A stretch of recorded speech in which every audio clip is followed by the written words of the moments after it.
എല്ലാവർക്കും beauty and മീയുടെ ഒരു പുതിയ എപ്പിസോഡിലേക്ക് സ്വാഗതം.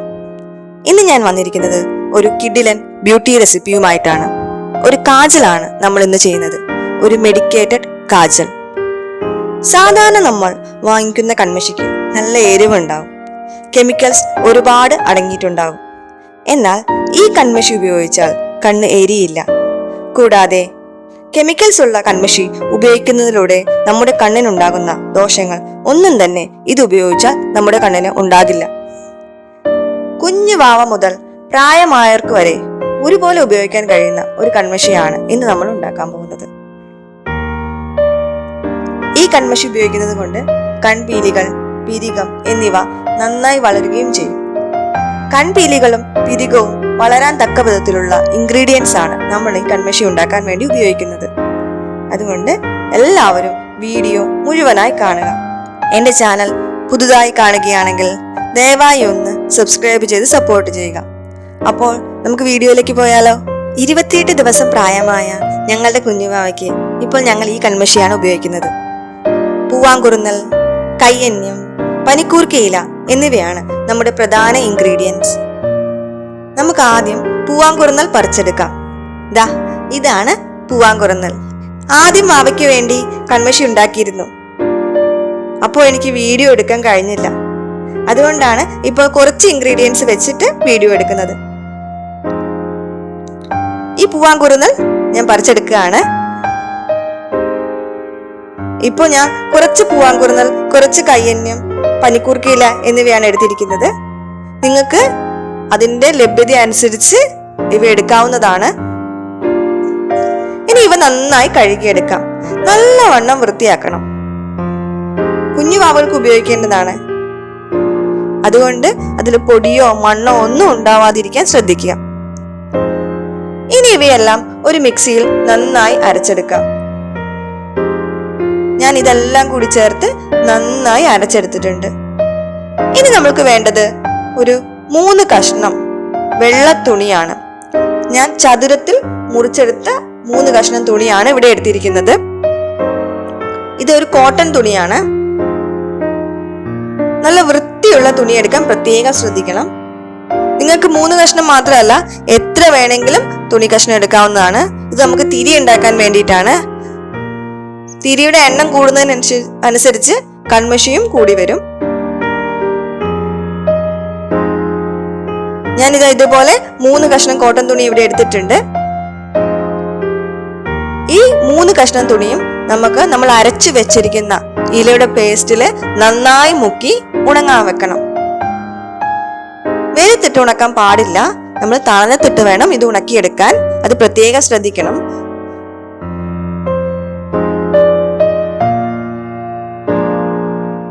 അപ്പൊ ഞാൻ ഇതെല്ലാം മുക്കി നമുക്കൊരു ഷേഡിലിട്ട് ഇത് ഉണക്കിയെടുക്കാം. വെള്ളം വറ്റി വരുമ്പോ നമ്മൾ ഈ തുണി കഷ്ണങ്ങൾ വീണ്ടും നമ്മൾ അരച്ചു വെച്ചിരിക്കുന്ന മിശ്രിതത്തിൽ മുക്കിയെടുത്ത് വീണ്ടും ഉണങ്ങാൻ വെക്കണം. എന്നാൽ ഞാൻ രണ്ടാമതും ഇത് മുക്കി നമുക്കിത് ഉണക്കാൻ വെക്കാം. ഇങ്ങനെ 7 പ്രാവശ്യം നിർബന്ധമായും ഇതുപോലെ നമ്മുടെ തിരിയുടെ തുണി നമ്മളുടെ അരച്ചു വെച്ചിരിക്കുന്ന പേസ്റ്റിൽ മുക്കി ഉണക്കിയെടുക്കണം. എങ്കിൽ മാത്രമേ നമ്മുടെ കൺമഷിയിൽ ഈ ഇലകളുടെ എല്ലാം ഗുണം നമുക്ക് കിട്ടുകയുള്ളൂ. അതിനു വേണ്ടിയാണ് നമ്മൾ ഇങ്ങനെ ചെയ്യുന്നത്. ഈ തുണിയിൽ ഇത് നന്നായി പിടിക്കണം. 7 പ്രാവശ്യം നമ്മളുടെ തിരി ഉണ്ടാക്കുന്ന തുണികൾ നമ്മൾ അരച്ചു വെച്ച പേസ്റ്റിൽ മുക്കി നന്നായി ഉണക്കി എടുത്തിട്ടുണ്ട്.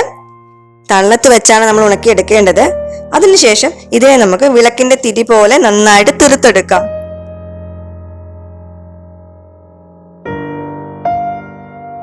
ഇനി നമ്മൾ ചെയ്യുന്നത് ഒരു നിലവിളക്കെടുത്ത് അതിന്റെ മുകൾ ഭാഗം മെല്ലെ ഊരി മാറ്റുക. അവിടെ ഒരു കമ്പോ അല്ലെങ്കിൽ കട്ടിയുള്ള എന്തെങ്കിലും ഒന്ന് വെച്ചു കൊടുക്കാം. ഈ വിളക്കിൽ നല്ലെണ്ണ അഥവാ എള്ളെണ്ണ ഒഴിച്ച് നമ്മൾ ഉണ്ടാക്കി വെച്ചിരിക്കുന്ന തിരികൾ ഇതിലിട്ട് കൊടുക്കാം. എല്ലാ തിരിയും ഒരേ സമയം ഇടാൻ ശ്രദ്ധിക്കണം. കാരണം കത്തിച്ച് കഴിഞ്ഞു കഴിഞ്ഞാൽ ഓരോ തിരിയായിട്ട് നമുക്ക് ഇട്ട് കൊടുക്കാൻ കഴിയില്ല.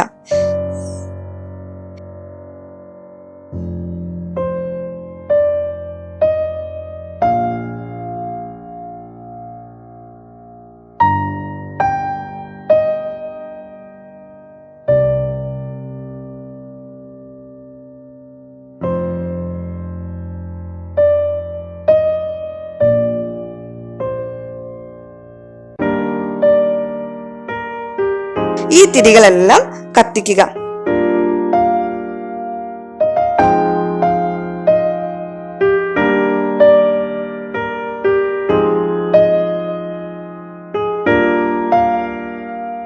എല്ലാ തിരിയും ഒരുമിച്ച് കത്തിക്കാൻ പ്രത്യേകം ശ്രദ്ധിക്കുക.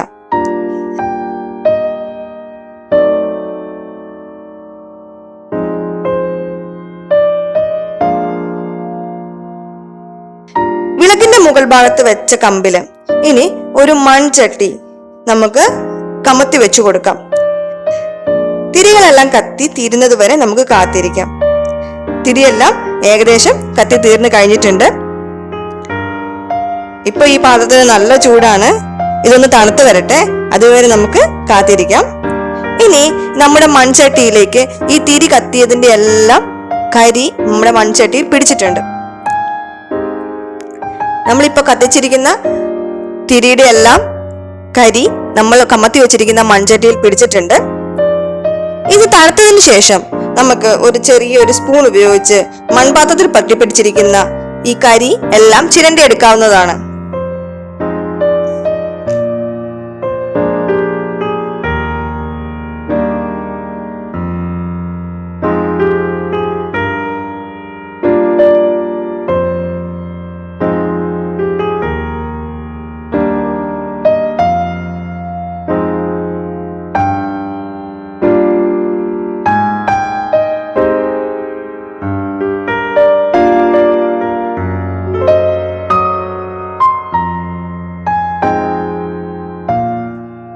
ഞാനിപ്പോ എല്ലാ കൺമഷിയും ചിരണ്ടി എടുത്തിട്ടുണ്ട്.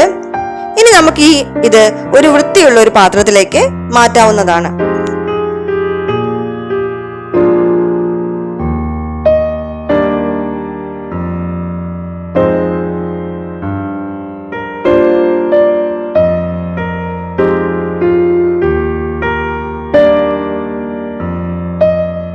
ഇനി ഇതിലേക്ക് ആവശ്യത്തിന് ആവണക്കെണ്ണ ചേർത്ത് കൊടുക്കാം. എന്നിട്ട് മെല്ലെ ചാലിച്ചെടുക്കാം. ആവശ്യത്തിന് മാത്രം ആവണക്കെണ്ണ ചേർത്ത് കൊടുക്കുക.